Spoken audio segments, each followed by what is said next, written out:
Nigel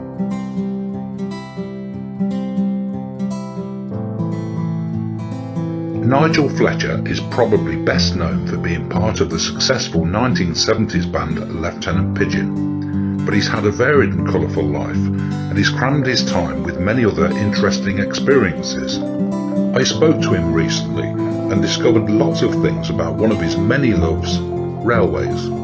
I first asked him about his early years and how this hobby of his became a passion. Well, I was born at the end of the war, end of World War II, and so I grew up. My early years were in very austere Britain, playing on the old bomb sites, and everything was rationed. We had very little money, especially if you were young. Pocket money wasn't heard of in those days. But we knew no difference. We knew, as everyone who's born into this world, what you see is what you think it always has been and always will be. Of course, that wasn't to be the case. Things were changing rapidly. But I would say in about 1953 time, I discovered the marvellous hobby of train spotting. Today it's laughed at, but in those days, if you had no money, it was nice to go along, sit and watch the trains and try and see every particular locomotive. That's all we were interested in those days. And I think it was about 1954 when I had my first what we called Ian Allen Spotter's books. And they gave you a list of all the different engines, so you could tick them off, and the object was to see every one. We never did, of course, because in those days you couldn't travel to the extremities of the country. You didn't have the money, so you missed all the Scottish stuff and the stuff that never came in your area. But I would say I was mad keen on all railways, especially steam locomotives. Of course, most of the stuff in those days was worked by steam engines. And I would say from about 1954 till 61, that was my entire life. I mean, not entire. I mean, I had a lot of other interests, but that was like the hobby, and that was. As soon as you could get a bicycle or get a bit of money to travel somewhere on the train and see other places, that was all we did in our spare time, especially in the school holidays. But by 1961, a lot of diesel engines were coming in, and we didn't like them. They were taking away the steam engine turns, and so I remember in the summer of 61 going to the West Coast Main Line and seeing these. They were later called peaks, D1, D2, D up to D10, and then a few of these English Electric Type 40. We didn't call them Class 40s, and we called them D200ers, but they were the that was a very big class. They were creeping in, and so in 61 I turned my back on railways, got heavily into music, and I got into other things, like I wanted a motorcycle, and discovered the opposite sex, and so I really turned my back on railways a bit, which I do regret that now. And then from about when I was about 18, I went off to sea. I joined the Merchant Navy, had 3 wonderful years, during which time I'd travel by train to Southampton or Tilbury or wherever we were sailing from, and I'd always look at the engines, see what was going on, but it was diesels were getting in everywhere. Apart from that is the southern region. We used to get railway warrants from Waterloo to Southampton. And many times I was hauled by these bullied Pacific locomotives, which they still gave me a bit of a thrill even then. I can remember, in fact, one time when I was with a pal of mine going from Waterloo, and we'd missed the regular service train that we were going to go to Southampton on. And so we couldn't use our railway warrants on the next one, because it was the Bournemouth Bell, which was all first class. But this is something I at the time I was very umming and ahhing about, but now looking back, it was I'm so glad I did it. We paid the extra and went to Southampton behind one of these bullied. It was a light Pacific, and when we got to Southampton, several of the lads were laughing at me because I ran down the front of the platform to see the engine, and there it was, great big 34036 Westward Ho, with the name still up on the boiler side. And that was one of a few experiences which told me that the love of railways had never really gone away. Anyway, I came out of the Merchant Navy when I was 21, and although it was only about 3 years, it seemed like forever. And I ended up working at Bryant and Mays in East London. And the factory I worked in, we could see all the locos and stuff going to Norwich, Ipswich, and the eastern side of Britain.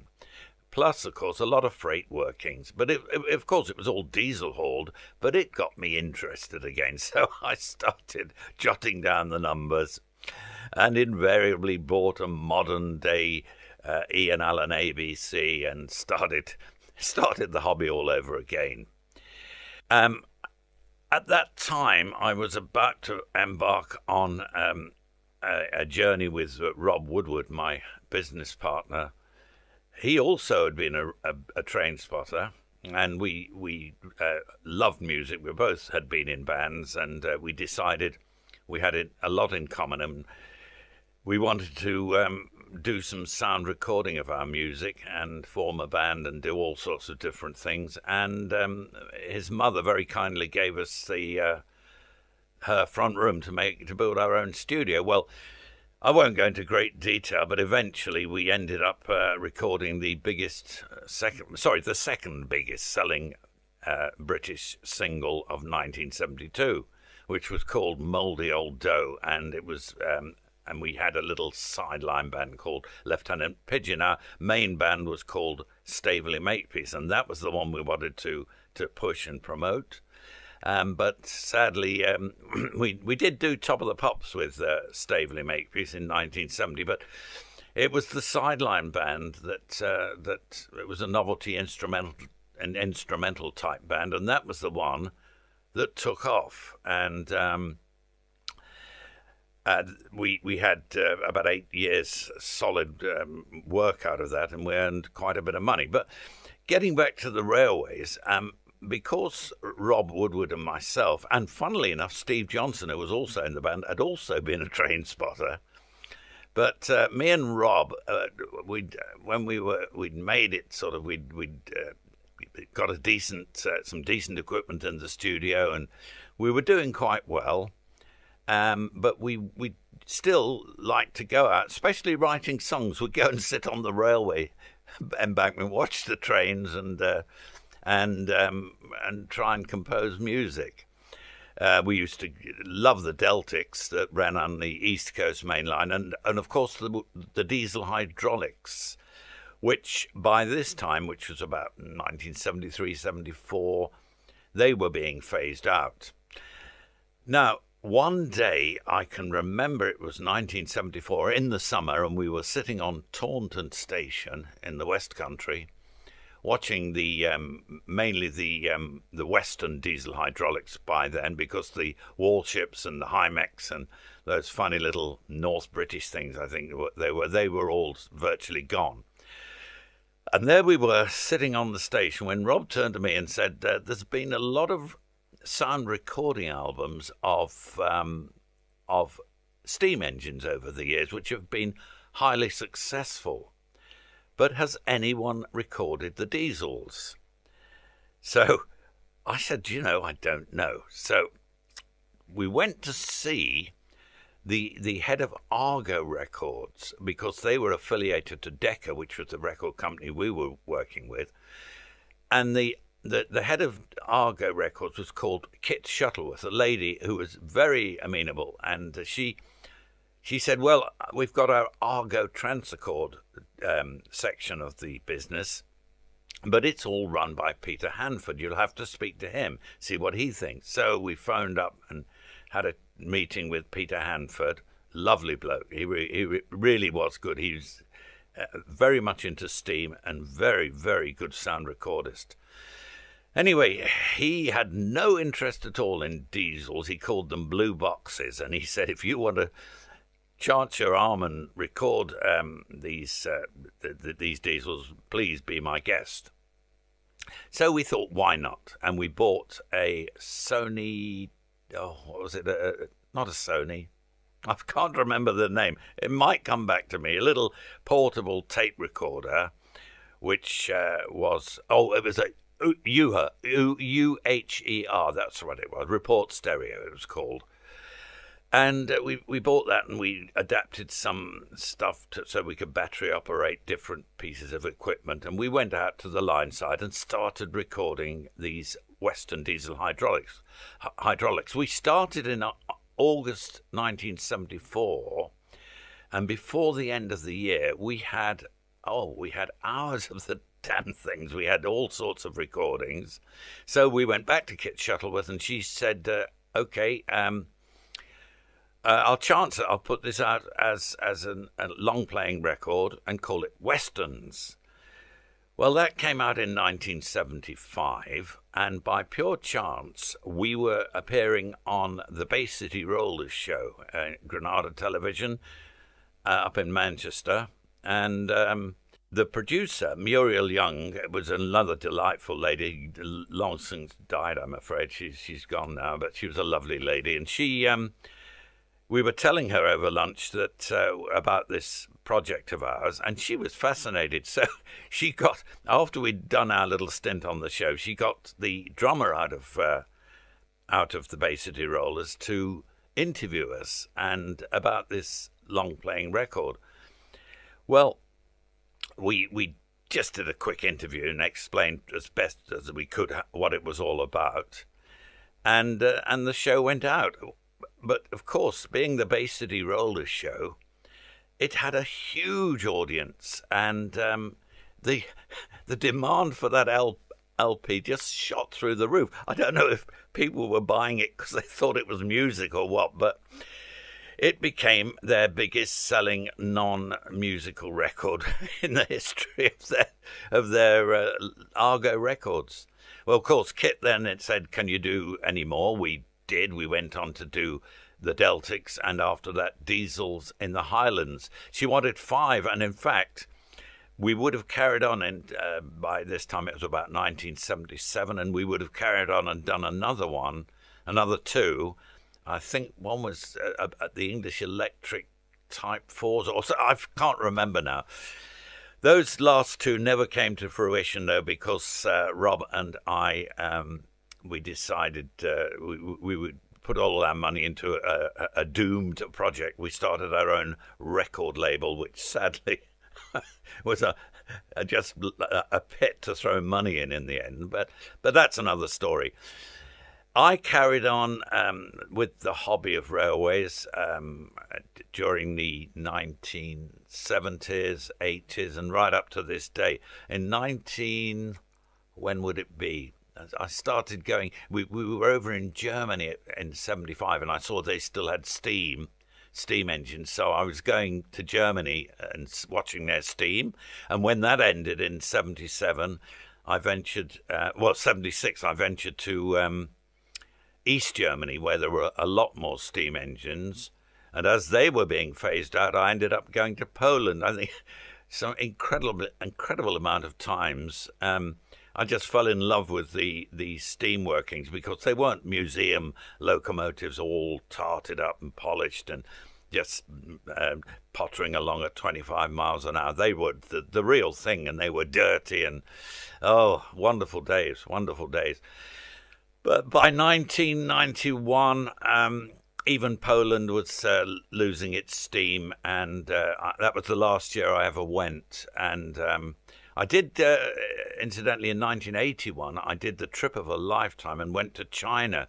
I had 6 weeks. It was magnificent because they were actually building steam engines at that time, and it was terrific to see them working. Some of the lines were 100% steam. There were a few diesels, but it was very, very old-fashioned then. Again, that's all over now. But getting back to the 1991 time, we had our studio running. We were doing advertising jingles and voiceovers, and we were still making records and recording other people. It was a hectic time. And as I say, the hobby has gone on from that day, and it still goes on today.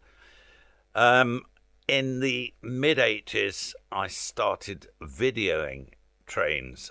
This did overlap with my last few trips to East Germany and Poland, although I only ever videoed one East German steam working, and that was in 1987 when I was on my way to Poland, by which time East Germany had very, very few steam locomotives working.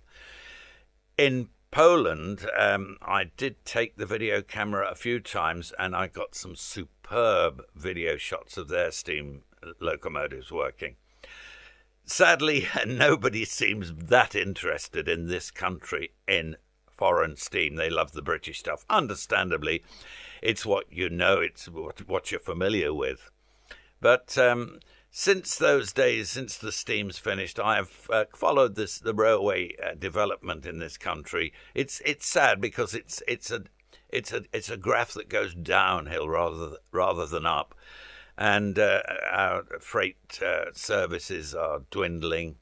And I managed to make some videos using these. What was left of our diesels, and I did a series called Branch Lines of Britain with Bill Boswell. That's been a good seller. And also I managed to get hold of a lot of cine film of British steam, which I hadn't taken myself, which was done by various guys, the late Bill Garbett, who had a magnificent selection.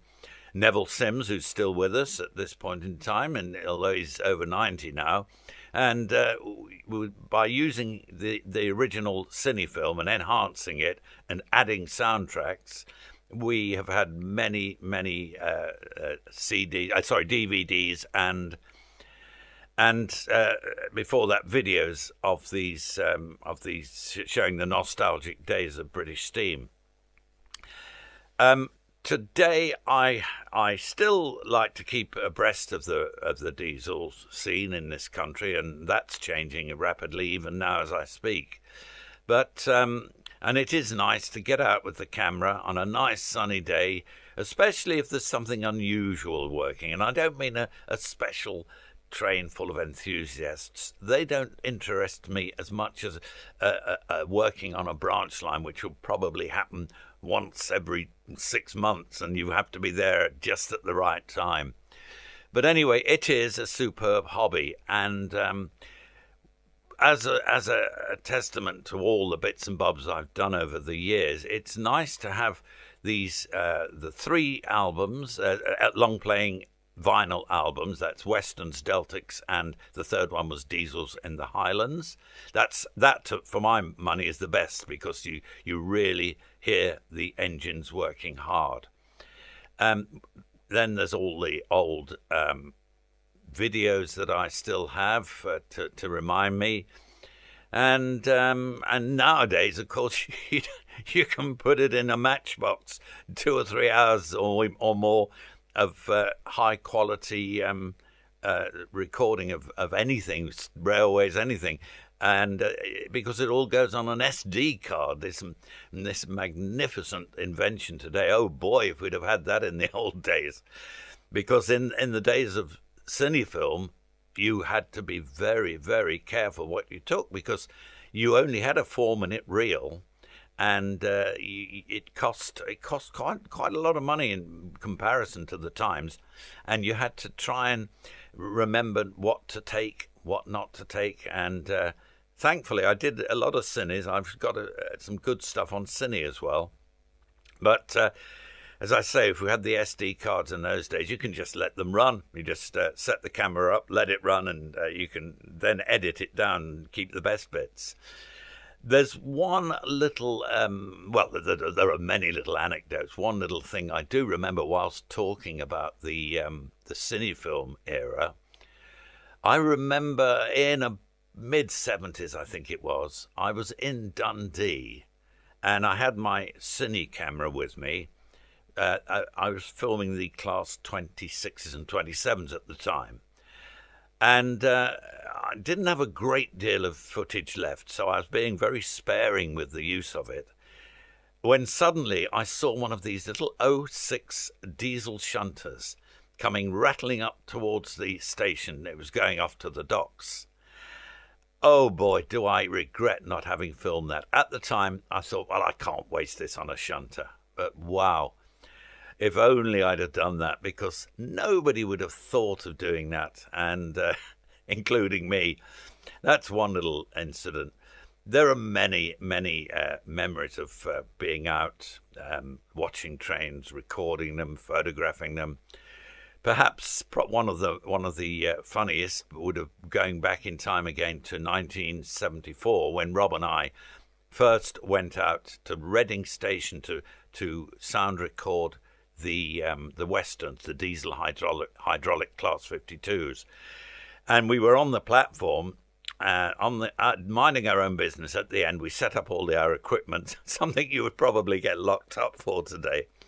And we were recording away when some young boys obviously had seen us on the TV, and about 20 kids came round and ruined the recording, of course, rattling away, asking us for autographs. Got any photographs, any records with you?